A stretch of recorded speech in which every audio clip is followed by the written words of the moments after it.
My name is Orest Keywan. We're in my studio in the wonderful leafy Botany, not far from the city centre in Sydney. I've been here for a very long time.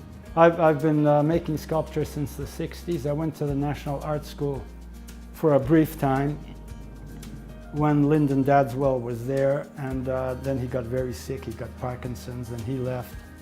And I found him very inspirational, but I left shortly after that and sort of fumbled and bumbled my way along on my own, got myself a studio and started making mistakes. And I've been doing it ever since.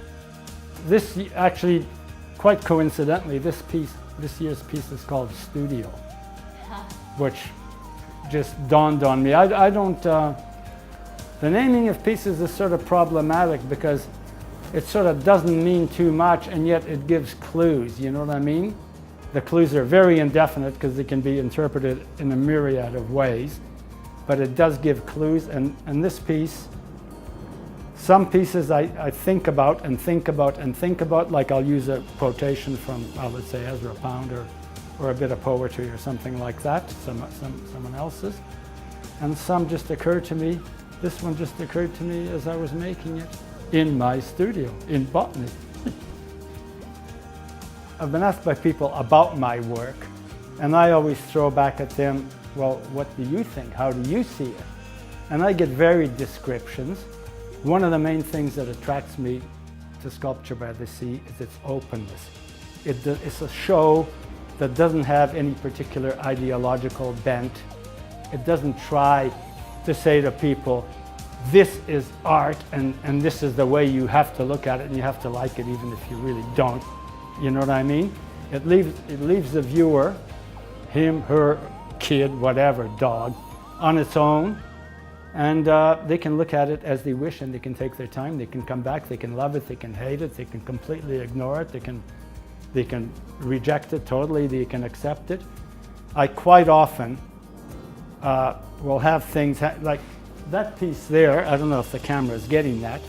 That's in about its fourth and final incarnation, and it's been sitting around here for about 7 or 8 years. Well, I've done it and thought it's almost finished, but there's something slightly not quite, and bang, and then slightly not quite. I mean, not weekly. This is, like I say, over years, and it finally clicks and it finally gets finished.